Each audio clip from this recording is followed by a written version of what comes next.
So you want to go to Antarctica, the seventh continent. Well, today I will tell you how you can make that dream come true and how much it costs on Joe Reviews. So right off the bat, let me tell you, you will love Antarctica. And however you arrive, from wherever, you will love it. So there are a few departure countries you could leave from. You could leave from Chile or from South Africa by plane, New Zealand by ship, or the most popular and the cheapest option, which is shipped from Ushuaia, Argentina. So there's different companies that go to Antarctica, and they go on different days. And I went with Quark Expeditions. It's not cheap. To book the cheapest last-minute deal, you're looking at a bit over $5,000 for a 10-day classic Antarctica trip where you do touch land. Some people on the trip pay around $10,000 for the same shared room.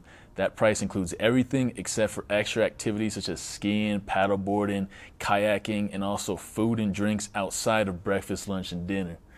Speaking of food, your money, it's all in the food. It's all you could eat breakfast, lunch, and dinner. My best moments on the ship were eating and just laughing my ass off with all my new friends. The food is so good.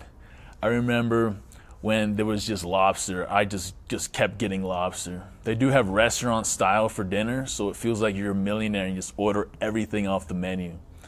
My ship held under 200 guests and around 100 employees. Everyone speaks English. No Spanish exists on the ship, considering you leave from Argentina. There are surprisingly a lot of young people on the ship, a few budget backpackers like myself. Of course, there's a lot of older folks, but very interesting and very accomplished people.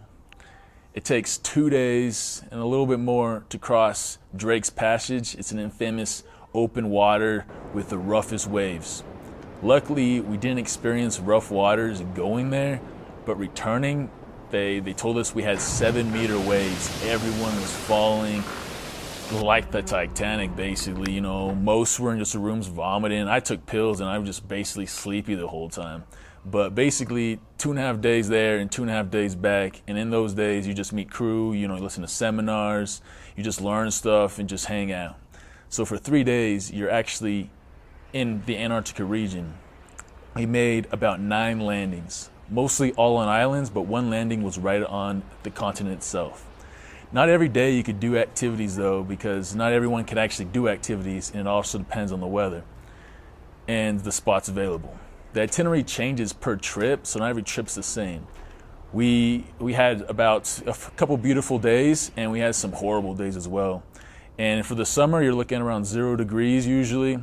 So Antarctica in on itself is spectacular. Expect to see lots of beautiful icebergs and just this blue color, seals, birds, whales, and of course penguins. There's 14 million of them.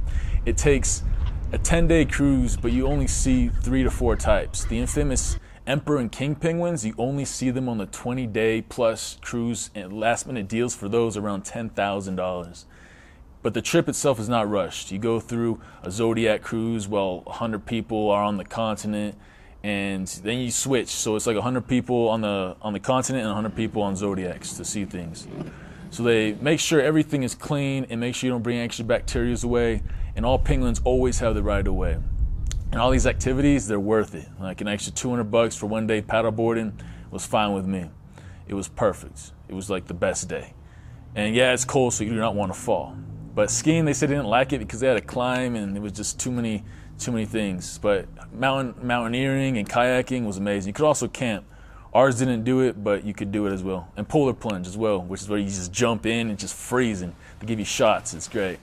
So yeah, so you visit a base and you could also mail postcards, buy souvenirs. It's wonderful. And honestly, I think it's completely worth it. The people I made friends, and just laughs I shared with them was worth the $5K. Yeah, you could go back home and, you could make friends and just laugh, but it's just not the same. You're on a big cruise ship and it's just an amazing experience. So seeing the icebergs and the penguins just wobble and just being able to say you've been to Antarctica makes you feel accomplished. So of course I could take a look at the cons as well. I didn't feel that much of an explorer like they made us out to be. It's a luxury ship. They fed us like kings, which I most definitely enjoy. And they treat us like children though as well when you're off the ship, to make sure you don't fall into the water from the zodiacs or you get too close to the penguins. Also, I did really want to see the emperor and king penguins, but I never read the itineraries and still wanted to see them, though I did get my penguin fix. You see a lot of penguins. I also felt the extra activities should have been included. You know, you're paying a lot of money, they should be included. My complaints are small because there's not that much though. There's not that many. I was a king over there. I just lived like a king. You know, food and beer all for dinner time. So it is expensive. There are ways to go for free from people I met on the ship. Being a travel agent, having to, of course, preach to what you sell. So, you know, they send you out there for free. And then there's some people that are doing research, and you could also work on the ship as a waiter, but you probably won't get off the ship as often as the rest. You can also be a crew member, and that's pretty awesome. You can be a photographer, you could be the history specialist. Then I also heard of one of the guys that went on, his daughter went on a fishing boat, and she went for free. And you basically, all these jobs, you work for a season, so it's not just like one thing. You keep going back and forth. You know, all I can say, it is worth it.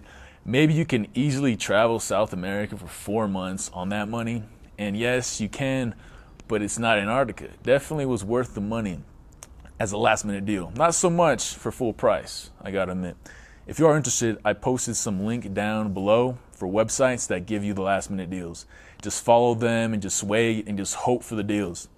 I have pretended to not have a ship the day before I left in Ushuaia just to see how much I could actually get it for. And I just showed up, just pretend, in the exact same room, exact same ship, and it actually costed a little bit more, a couple $100 more than what I paid. So yeah, so comment, how much would you pay to go to Antarctica? You know, subscribe, everyone, for more reviews on online courses and travel-related things.